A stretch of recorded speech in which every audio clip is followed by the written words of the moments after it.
theories regarding the true meaning of life, or the true nature of this realm, appear to be vast. Although in modern times, the desire, or rather the will, to understand the true meaning of existence seems to be less than that of the ancients, who had many intriguing beliefs and allegories explaining them. However, when examining or discussing the allegories, parables, or myths of the ancients, the similarities cannot be overlooked.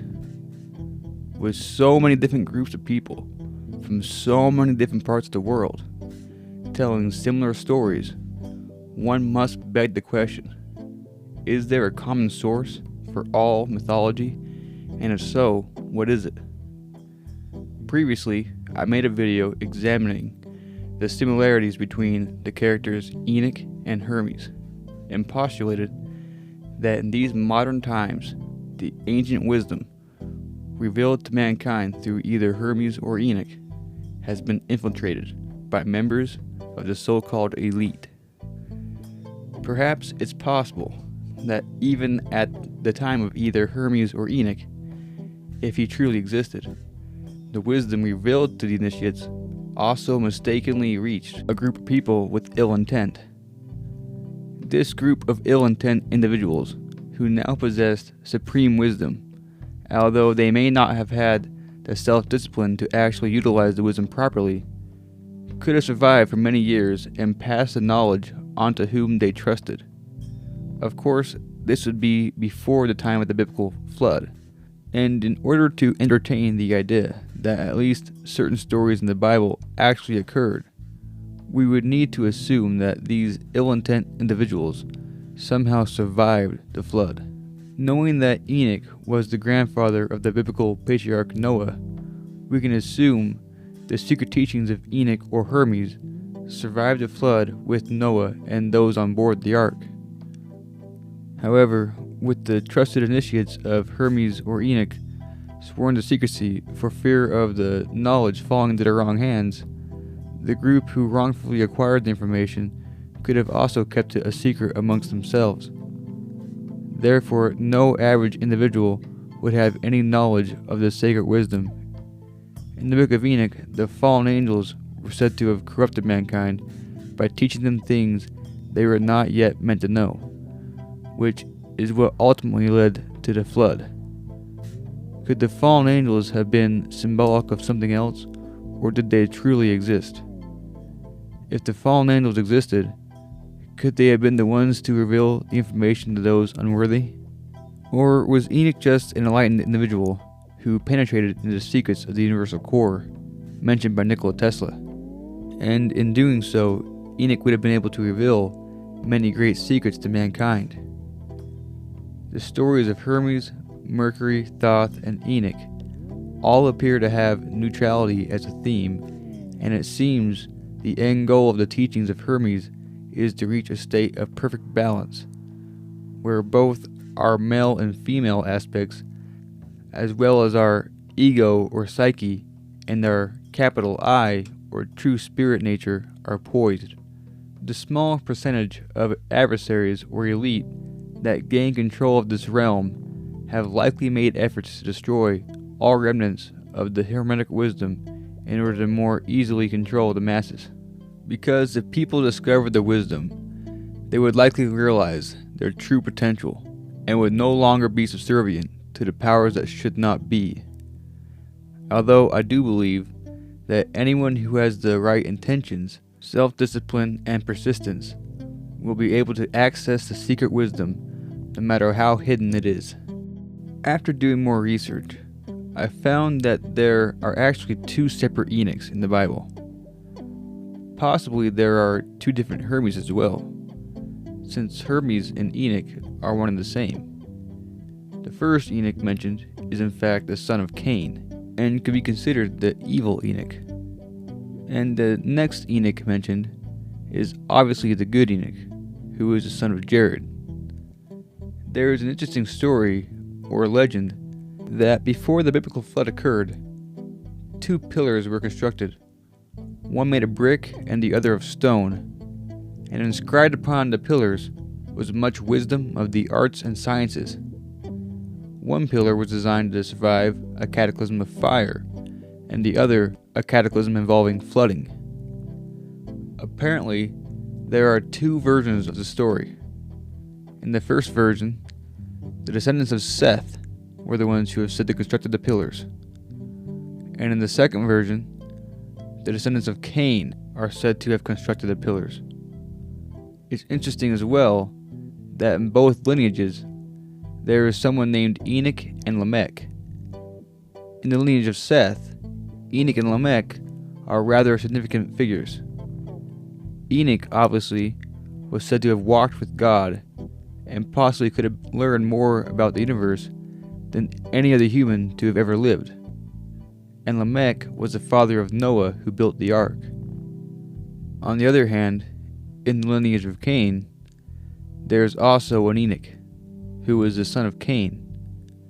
It's said Cain built a city and named the city after his son Enoch, and this was most likely a wicked city. It's possible there was also a city attributed to the good Enoch from the lineage of Seth as well, and this would be the good city of Enoch. The son of Cain was said to have had much power in the city named after him, but apparently ended up dying by an accidental suicide during some type of satanic ritual.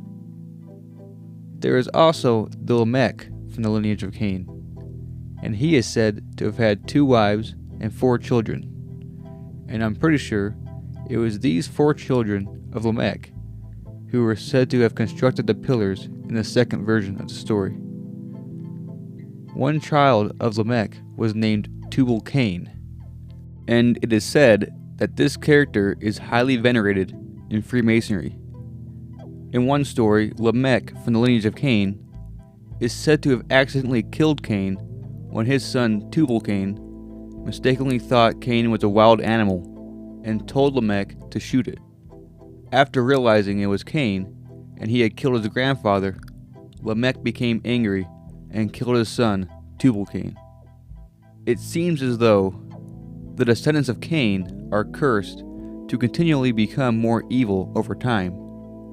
Is it possible that both versions of the pillar story actually happened, and that maybe there was a good wisdom written down by the descendants of Seth and a bad wisdom written down from the descendants of Cain?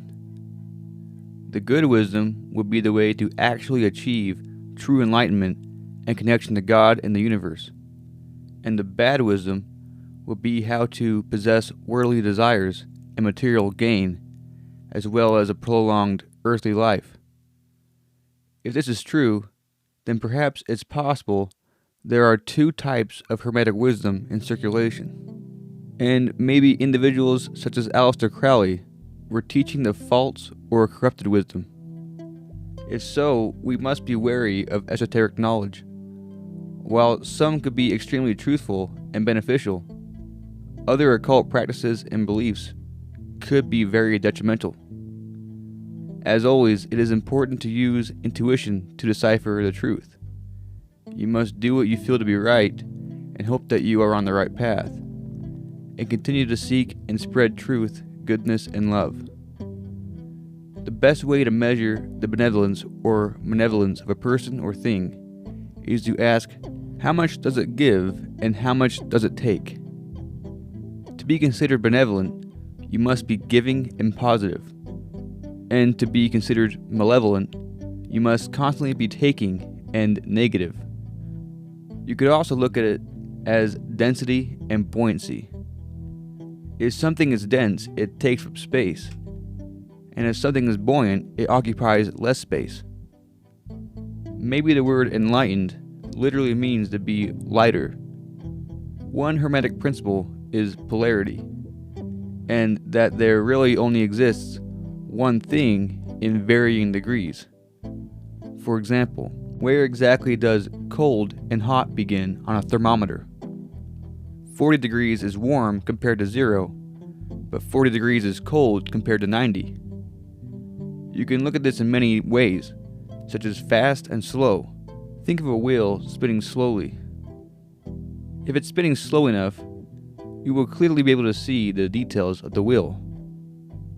However, the faster it spins, the less of it you'll be able to see, until eventually, if it spins fast enough, it will become invisible. Maybe this is true for knowledge or wisdom. There can be certain practices, such as a healthy diet and lifestyle, which could enlighten a person and make them more spiritual. And there are also practices that could lower a person's consciousness and make them more physical. I sometimes wonder if it's possible to become too spiritual. In a book called The Light of Egypt, it mentions that universal truths basically depend on what level of octave you are living on. Basically, certain practices that would be harmful to us in this octave would actually be beneficial in a higher octave, and vice versa. So if we were to try to become too spiritual in this octave, it may actually be harmful to us. This book also mentions briefly that the idea of reincarnating as a different gender is an erroneous belief, which can be confusing because, according to the law of polarity, there is only one thing in varying degrees. But another Hermetic principle is the law of gender, which is that everything has a distinct gender. And it sounds like it remains that way for eternity. So is gender an exception to the law of polarity? Maybe the idea of soulmates is real, and there really is another soul out there for each of us that completes us, and when together, both become one. And this would be the proper way of achieving this goal. In many New Age beliefs, they view God as an androgynous being. Could this belief be the corrupted Hermetic wisdom from the descendants of Cain?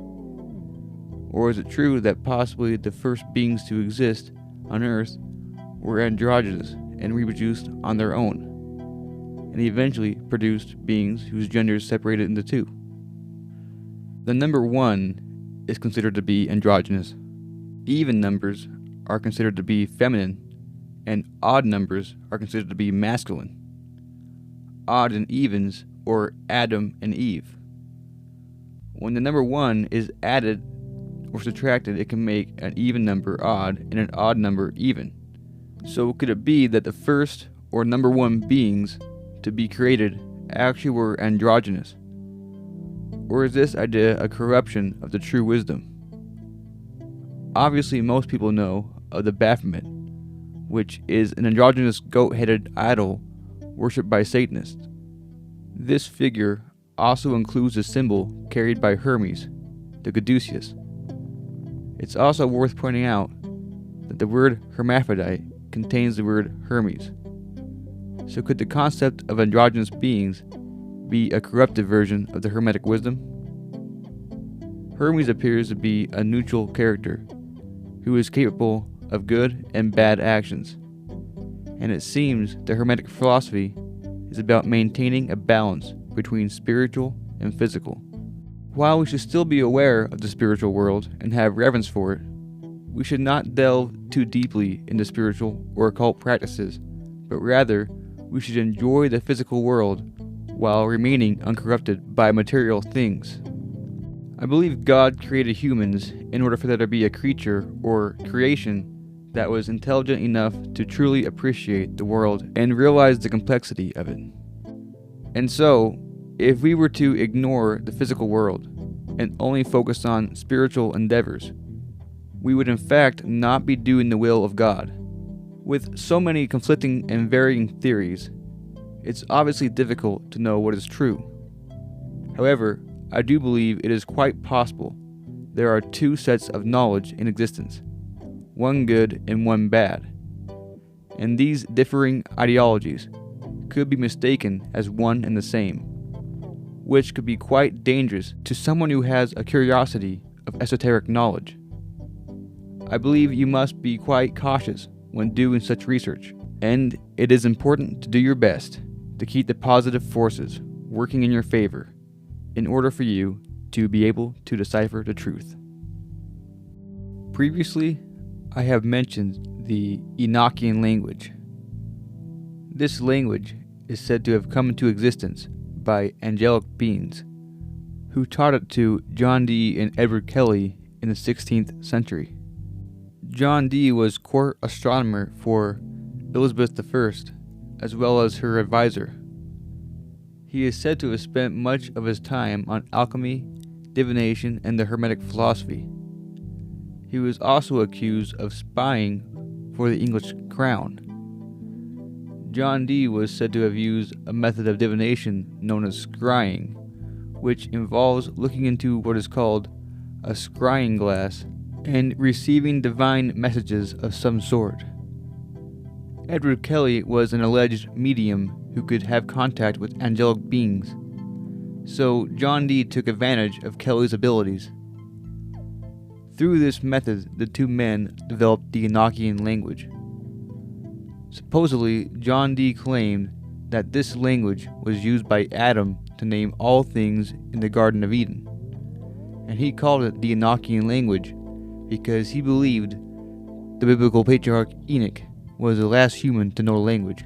It's interesting that this language happens to be in the last pages of the Satanic Bible, written by Anton LaVey.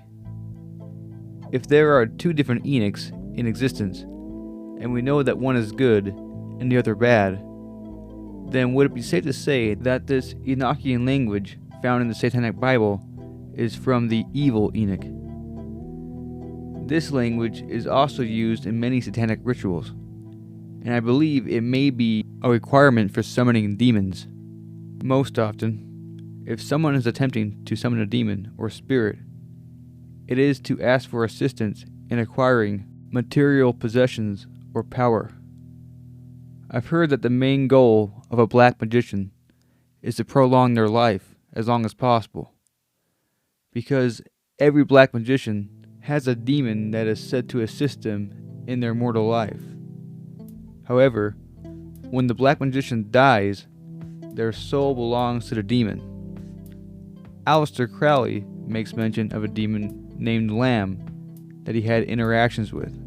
And it's interesting that in the picture of this entity drawn by Aleister Crowley, it closely resembles what many people would call an alien.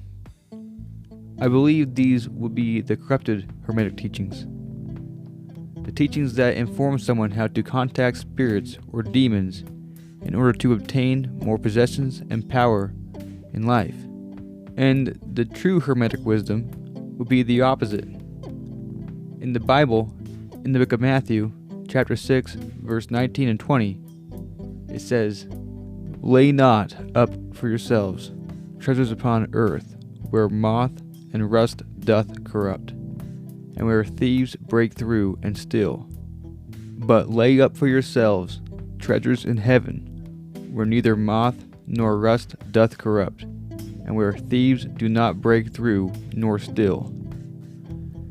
So we see that we must not focus on acquiring more worldly possessions, but rather we should build ourselves spiritually. I mentioned earlier how there could be two sets of knowledge in circulation, one good and the other evil, and that these two sets of knowledge came from the descendants of Seth and the descendants of Cain. I stumbled across something I found interesting, and that is that the daughters of Canaan from the lineage of Seth ended up marrying Lamech from the lineage of Cain. In the book of Jasher, it is said Canaan had two daughters named Ada and Zillah, who became the wives of Lamech from the line of Cain. I found this intriguing because here we see a merging of the two lines, and it is said the 4 children Lamech had with his 2 wives, Ada and Zillah, are the ones who constructed the pillars and inscribed wisdom upon them. So these children were from both the line of Seth as well as the line of Cain. I also mentioned earlier that one of these children, named Tubal-Cain, is a highly venerated figure in Freemasonry. The name Tubal-Cain could possibly be spelled as Tubal-Cain, if you were to draw two balls and a cane, it may look like the numbers 007. Most people associate 007 with James Bond, who was a spy. Sort of how John Dee was accused of being a spy. I heard that John Dee would write secret letters to the Queen, and he would sign them with what looked like 007. Some have pointed out that he could have actually been depicting a lorgnette, which is basically a pair of spectacles with a handle on them, and that the symbol that John Dee would sign meant that the letter was for the Queen's eyes only. Could this have something to do with the character Tubal Cain? Also, pillars seem to be important in Freemasonry. There are also pillars that were said to have been in front of Solomon's temple, and many people trace the origins of the Freemasons back to the building of this structure. The word Freemasonry implies stonemasons or builders. I mentioned before that there could have been two cities of Enoch. Obviously, we know of the city built by Cain, named after his son, Enoch. And this we could assume to be the evil city. In Mormon tradition, there is a story of the city of the good Enoch, and it is said that this city was so righteous and good that the entire city was taken to heaven, and none of the inhabitants endured death. Just like how it explains in the Bible that God took Enoch and he was not, which implies that Enoch never died, but instead was just taken to heaven because he was so righteous. I've also mentioned previously that the liquid metal substance called Mercury could have been used in ancient structures. Supposedly Mercury has certain properties that allow it to almost be a sort of receiver for electromagnetic frequencies, and people have claimed to enhance their radio signals in areas where they shouldn't be able to get a signal at all by applying mercury. I also mentioned before that there is another substance that allegedly exists, known as red mercury. And of course, Mercury is also another deity associated with Hermes and Enoch. Previously, I speculated that just as how there are two Enochs, one good and one bad, that the two Mercuries could also represent good and bad. And perhaps if used properly, Mercury could have extraordinary capabilities and be very beneficial. And on the other hand, red Mercury could have been very harmful. So what if the good city of Enoch used regular Mercury in their structures, which enabled them to further advance their society? And what if the bad city of Enoch used red Mercury in their structures in order to harm its inhabitants and keep them subservient? I've heard before that Cain could possibly be more powerful than the devil himself, which would make Cain's son sort of the evil equivalent of the Son of God, Jesus.